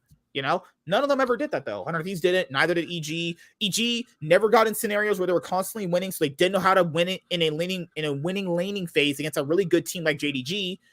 So that game they lost against JDG, like even when like I know Chad's only watched in the summer, but were EGN ever like dominant winning positions like that to ever play them out effectively? There are certain scenarios you just don't get a chance to play out in NA because teams are just that bad. So when Kaori and Vulcan were beating Hope and Missing, you're like, okay, they're not gonna keep that up. They've never played this scenario all year, doesn't matter what they do. So that's my thing is like I think for the NA teams, and there's a lot you can say that you should change, but is 2023 going to be different? I don't really think so. I don't really think so, honestly. You might get a team out of groups, maybe, but that team's going to get destroyed in quarterfinals anyway, so it doesn't really matter to begin with. So I don't know. I really don't know, honestly. You what's that saying? You can change the pieces, but if the structure is still there, it's all going to still be the same. Something like that or some shit, Like 100 Thieves, I legitimately thought they had a chance to go 3-3. What's crazy is that they went 3-3 in last year's group compared to this year's group. It's crazy. They actually kind of came off EDG when it didn't matter. And you're thinking to yourself, "Oh yeah, that's what could have been." No, that's you don't look at that and go, "Yeah, that's us all the time." No, that's it. That's you playing with no constraints because it didn't matter because you were already out. Also, there's this thing because before, like you had NA teams going like 3-3 and missing groups. Maybe you gotta ask yourself: is NA teams going 3-3 in groups just as good as you can do it? Maybe that is your peak. Maybe that is an A, 3-3. Maybe that is. This year may have been worse because the team was objectively really bad, but I don't know. What do you think? If NA gets 4 teams, I'm throwing my computer at a wall. Because Warren was like, "What if TL went to Worlds? They would have went 0-6. I promise you, they would actually not win a single game. I think TL could have went 1-5 as well. Could have went 1-5. I think I think the best one that had the chance to win multiple games was the team, and they don't do it. I think they had the most disappointing because they got put in the group where we were expecting them to win, but we at least thought that they would do better than expected. It was like, oh shit, it's like Cloud9 just got fucked. Their excuse making I saw was deplorably disgusting. Cloud. I mean, like it's one thing to lose, and it's one thing to lose a really close game that, like, if you're back and forth, and I could be like, okay, you lost, but that was a really close game there. No, those games were stomps. T1 stomped the fuck out of them. They went into lane and lost. Remember that T1 game they faced T1 in week 1, the last game they faced, just week 1. Walked into lane, they lost in 5 minutes. They got on stage to lose in 5 minutes to go back home or go back to their hotel rooms and, I don't know, fuck each other in the ass or some shit. I don't know what they're doing, honestly. But they got on stage, lost in 5 minutes. They loaded up, got on stage, lost, and got off. That's how I be saying sometimes. I feel like some of these guys just be like, they log on, and it feels like a solo queue of 5 people play. It's like, oh, yeah, we know each other. But it's like, shit. And, like, now when I think about it, it's like, seriously, I think as of now might be the best. It's like we have to. I think the only way an NA team gets far, they have to get the right brackets, the right groups. I think there were just stronger teams in the past to challenge that too. Like when Cloud9 did their runs, they had objectively kind of stronger teams too. See, Cloud9 was the only. It was who was on that Cloud9 team that went into 4th place. It was Jetson, right? When you semifinals, yeah, because when you got to factor in when Cloud9 those years they got out of groups, I'll say they didn't, because I don't say they don't deserve it, but I would say that they played without what's the word? They played without restraints. It felt like that they actually knew if they played scared, they would just lose automatically. Yeah. So they just kind of played as best as they could. And they actually even overperformed to get out of groups. And that's great. Even if you get out of the groups as an NA team, that's an accomplishment in of itself because NA is dog shit, right? Now, I know people are going to go, but they lost in quarterfinals. NA getting out of groups is that's the minimum. This is minimum shit here. We're hoping one team gets out. We're talking baby steps here. We're not going to get to World Finals anytime soon. You got to take baby steps here, And then, because since Cloud9 was decently consistent at getting out of groups, when you see that they're out, I don't have faith in any other team getting out. When I see they're out, I'm like, okay, all these other teams are done. I just don't see a world to do it, because they actually never did it to begin with. So I can't bet. because this is the thing that James asked me too. The whole thing about Korea and LCK is like the reason why I didn't put any of the Korean teams when you saw me rank them outside of first place was why would I do that though? They've consistently always gotten first place. Even in years of Worlds where they weren't even playing well, their team still got out first place in group stages. Yep. Like I'm not gonna not put them in first place for external reasons that I can't even predict for. I know through history and worlds wise, they do well in group stages and then usually get first place, if not all the time getting first place. So I'm not just going to put them second because LPL is better this year. That don't mean shit. Consistently, they do better in group stage. Faker's never gotten second place in group stage ever. So why would I put him second? You know, like why would I put Faker second in a group stage? This sounds stupid, you know, because he's the GOAT for a reason, you know. Yeah, TSM was consistent at getting at the airport. You know, this year, NA didn't need to be next to an airport. We were already in NA. So, usually the NA airport speed run meme is usually the funniest thing ever to see. Because they usually speed run to get to the airport to go home. We're in North America this year, so there's no actual speed running, actually. But it was nice to see DRX win. T1 didn't win Worlds Finals. That unfortunate. But if DRX weren't in the finals, I think T1 still win it, honestly. Like, if they had faced any other team, I think they just win it altogether.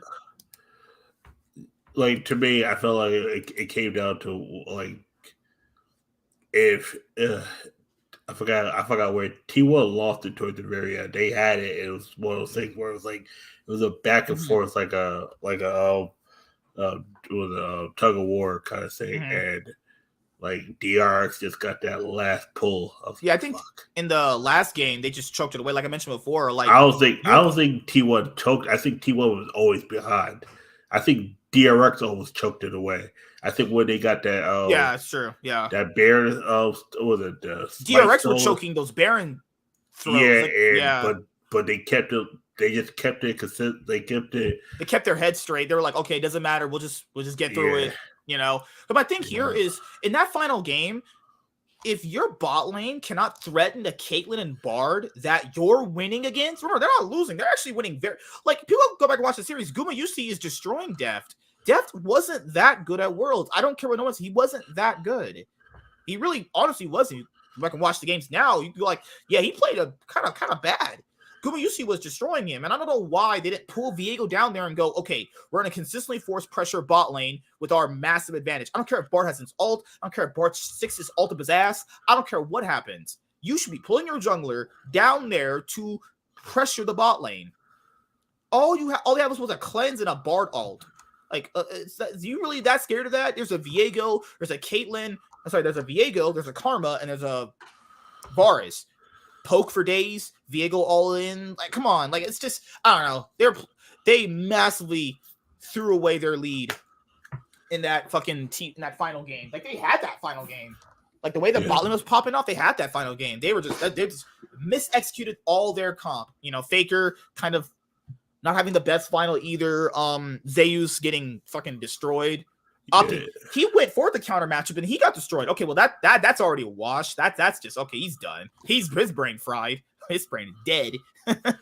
And then that was my thing about T1. I think T1 will still do very well this year coming up. But like goddamn, like seeing them play Game 5 that way, the draft was still kind of suspect, but they were winning that hard. It's like you gotta force like the thing you talk about, you got to keep forcing. You can't just stop. They got a bot lane lead that hard and just stopped. And I was saying, like, you can't do that. Remember when Zeka and Piosik tried to attack Faker bot lane and they turned it around and they won it? You're like, they're still in this game. Like, there was many chances they had to win. Many chances throughout the win. But, you know, I think Zeka played really well at Worlds. My Worlds 2022 MVP was Zeka. Played insanely well. Is he going to play that well going into next year? I don't know, honestly. I hope he does. He won't have that form, but I think he'll be good. Deft, I think, will do better on Damwon compared to Dekdom, but I mean, that should be pretty easy, you know? Yeah. That should be pretty easy just in general. I think Showmaker and Kang, people thought Showmaker, it's so crazy because the whole the whole Chovy and Showmaker argument is weird to me. It reminds me of like the choking argument in general. It's like if you're predicted to win, and you can see this player is really good. You can see this player is really good, but when it's big playoff series and it's clutch time and you constantly lose, how am I not going to call you a choker? Because if it was the other guy who's a bit worse than you, if he lost, he could call it choker. If Showmaker, okay, guys, think about it this way. Swap Showmaker and Chovy. Yeah. Let's say if Showmaker was in Chovy's shoes, if Showmaker underperforms as hard as Chovy does sometimes in big playoff matches, he gets called a choker. That's fair to say, right? He would. Yeah. He would go like this guy's really good, but he just can't get it in the finals.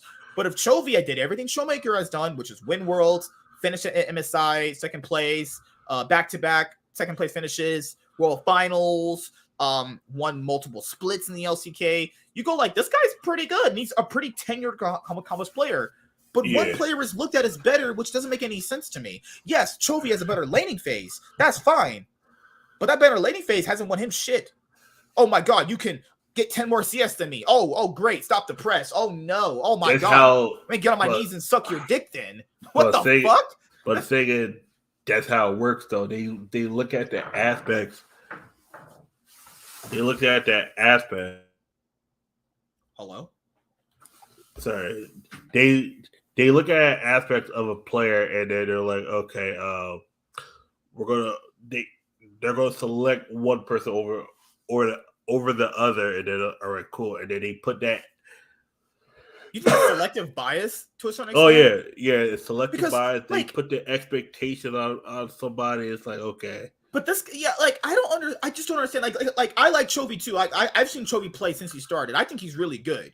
But at a certain point, you gotta stop drinking that fucking Kool-Aid and going, he's just a choker. He just is. Like, he's won one LCK title, and winning LCK is hard as fuck. Winning LCK is hard as fuck. But if you're supposed to be the best mid laner, we see you're good. We know you're good. Why are you not winning? Yes, League is a 5-player team. That is true. But Showmaker's pulled his team through.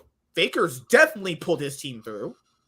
So why does he not get the same level of excuses? So why is he just not getting any of that? I've seen BDD was Chovy ever the main reason why they lost? Like the focal reason, or was it the whole team around them that lost? We're talking about just Worlds. I think him underperforming was a big problem because you get Chovy for that massive CS laning advantage. Yeah. You get him for that mid lane domination that you think that he has.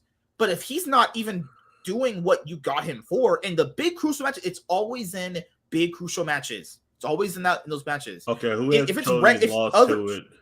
Okay, because Chovy's been to the finals, right? Of Worlds? Yeah. No.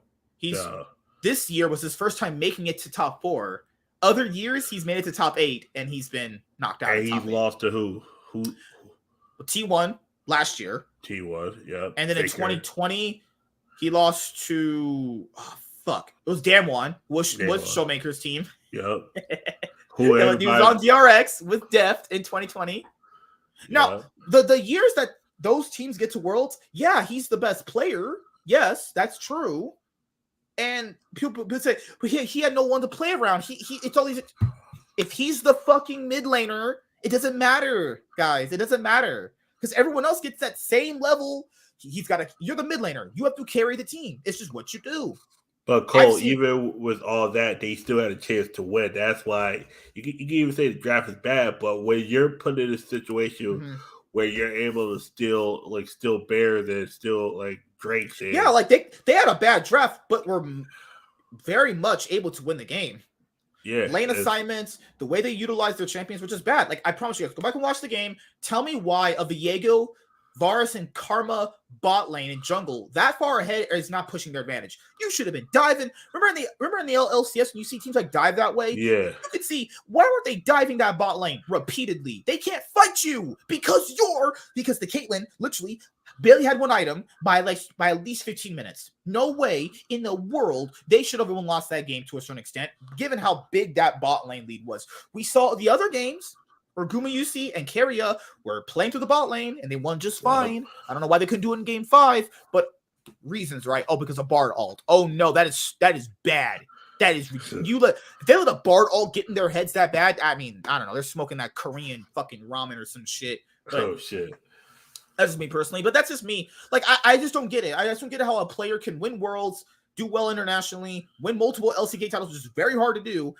And he's not looked at as better. I think to me, if you ask me, if I was building a team, you gave me Chovy or Showmaker, I'm choosing Showmaker. I don't give a fuck if he has a worse laning phase. That means nothing. And that really I think a lot of means people nothing. would take that in a sense where it's like if your lane phase is worse, that like It's like a bit. That's what we're saying. It's a bit worse. Come on, it's like, a little bit but worse. my thing is, why do people constantly put like why do people constantly choose Showy over Showmaker and then think that potential. one? Always this thing that people. It's the I can be the guy to unlock him, and I'll be the one that does it, and he can just be the best.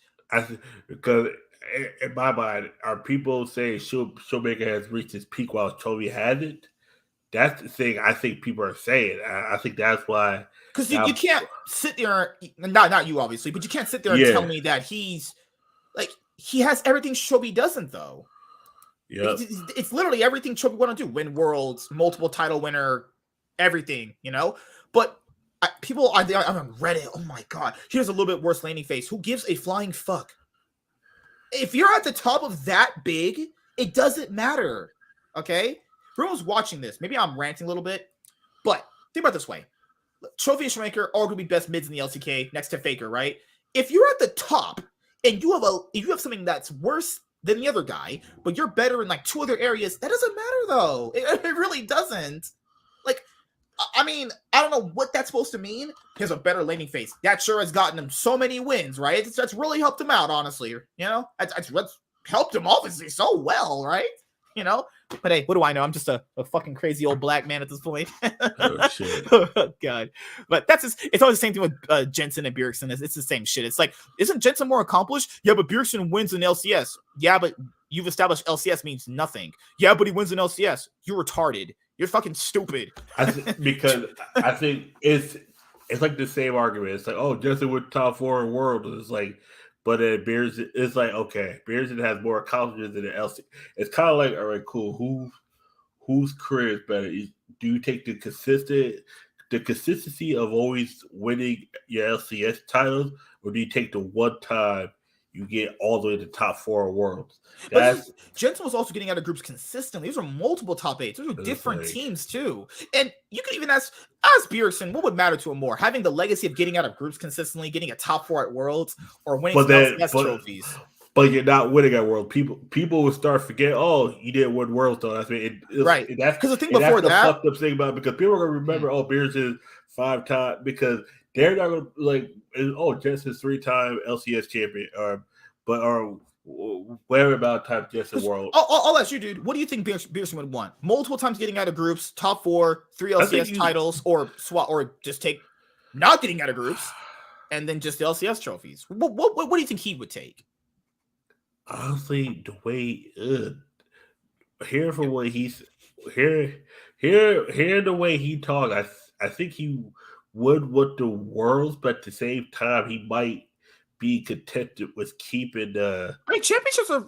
I'm not because that's the thing too. Like, it depends on how you, because you'd be like, oh, you know, Justin made top 4 in Worlds 2018. It's like cool, but he didn't win, and I agree with you. That's the issue too, because to me, I think how many times has Justin won LCS? Besides, it was this 3 year plus 3. Yeah, 3. Yeah. Oh, damn. Okay. 3 total. Like he's got a 3-time LCS. It'd be like, that's pretty solid.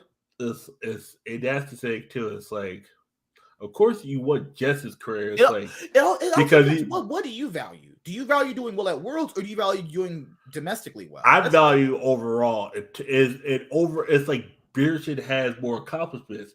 Getting to Worlds is great one time, and he got top 4. That's good, but and that's the thing too.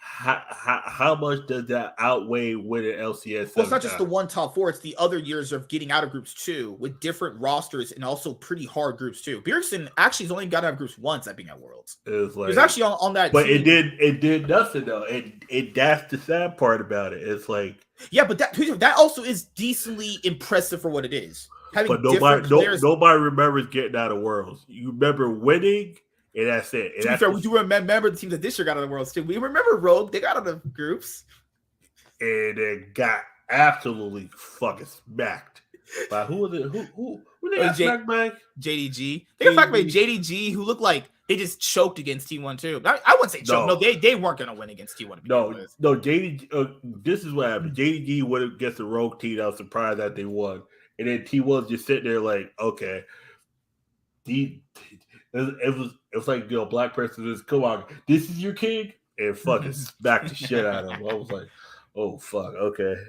Because you're seeing 3-0. I was like, wait, how the fuck? Okay. I was saying 3. I just didn't see a world they win a single game, honestly. I think I gave them a game only because I felt bad. I was like, wait a second, how did GDG not win a fucking there was times where they barely got a fucking tower. I was like, wait a second. This is supposed to be one of the best Chinese teams?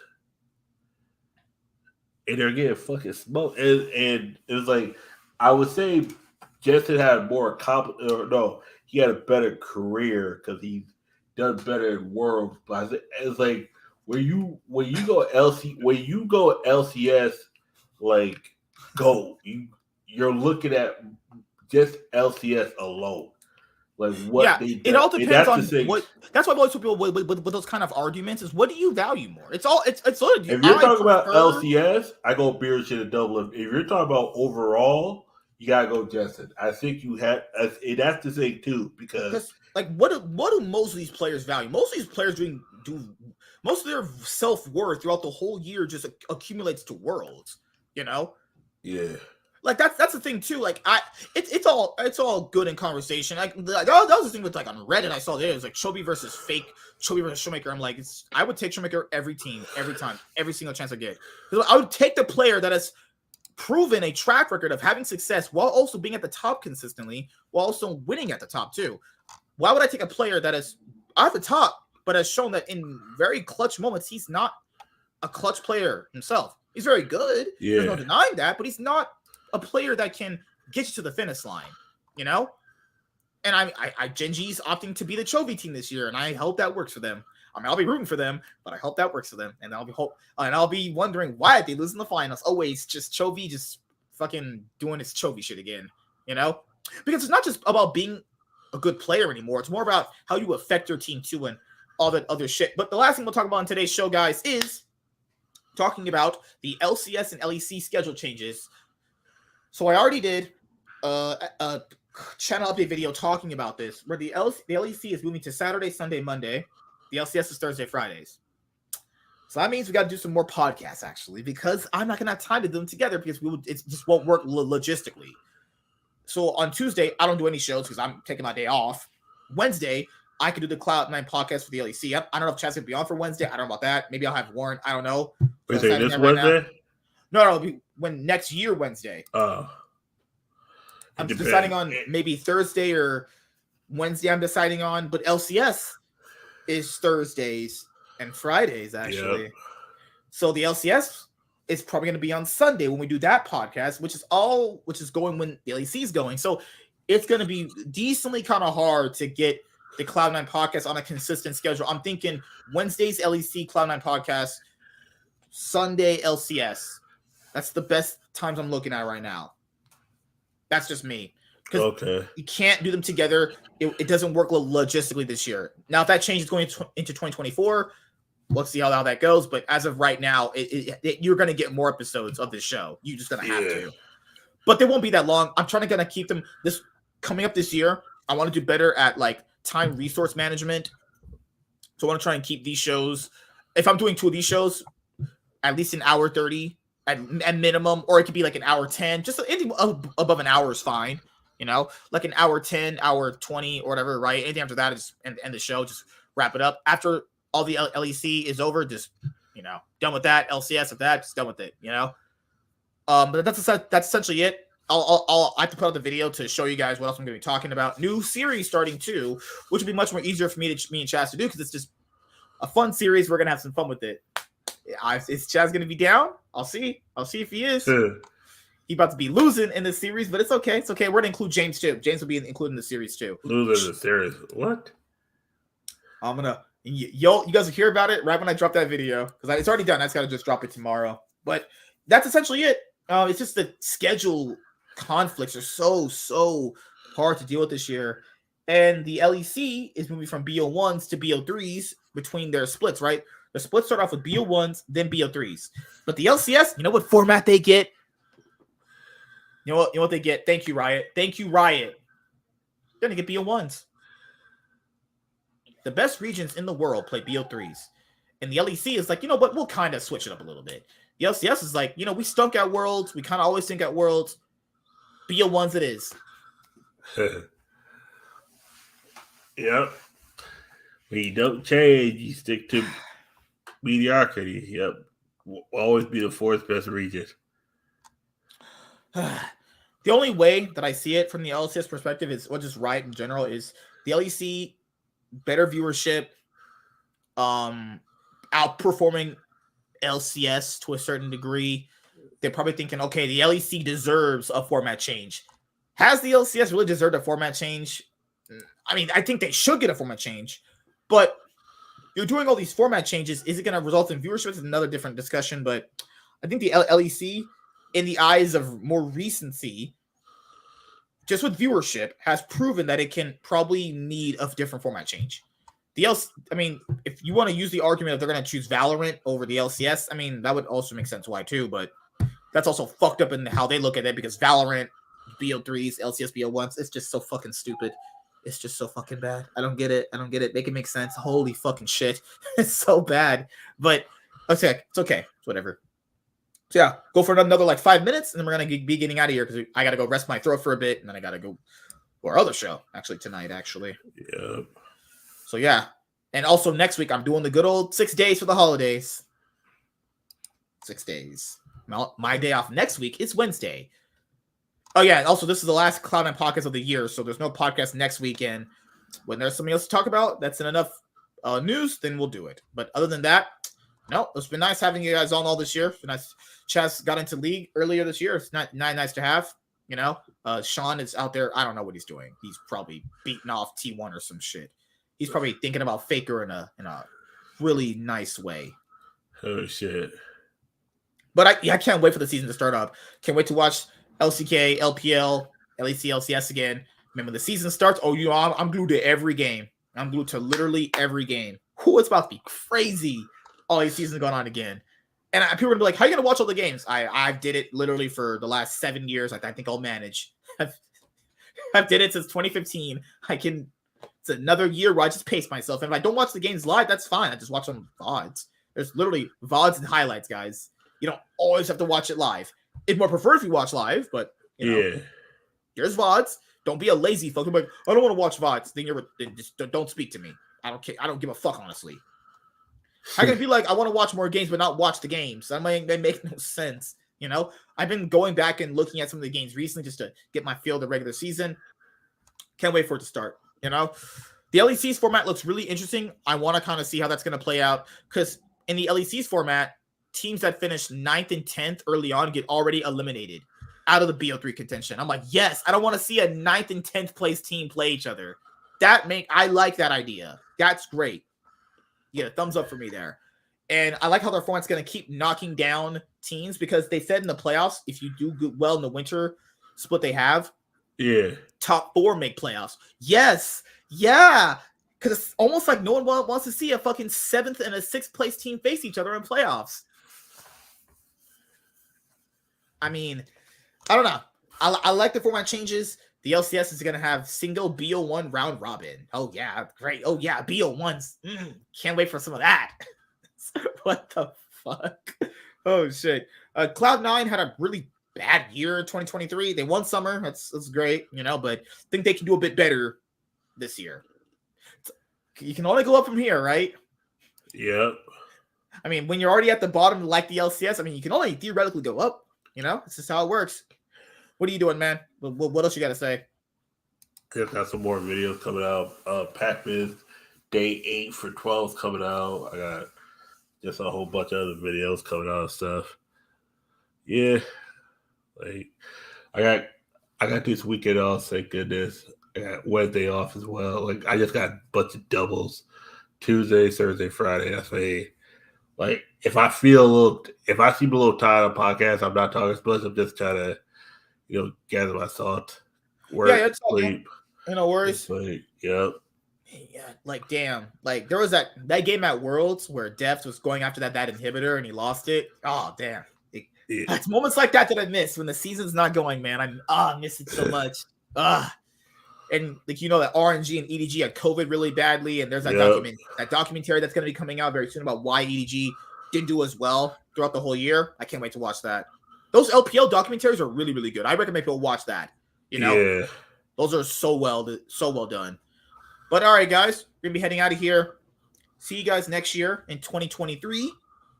Don't worry, I'll be dropping content throughout the month anyway. I have videos that I'm already working on, so you guys will have content coming. You just won't have this anymore for the rest of this year because there's just nothing else to talk about. It's essentially done. We went over everything. There's no more news. We've covered literally everything. But yeah, you will have more episodes of this show next year. One day LEC, next day LCS. If we want to talk about the LPL and the LCK, we'll do that in those episodes. All right, guys. Peace. Deuces.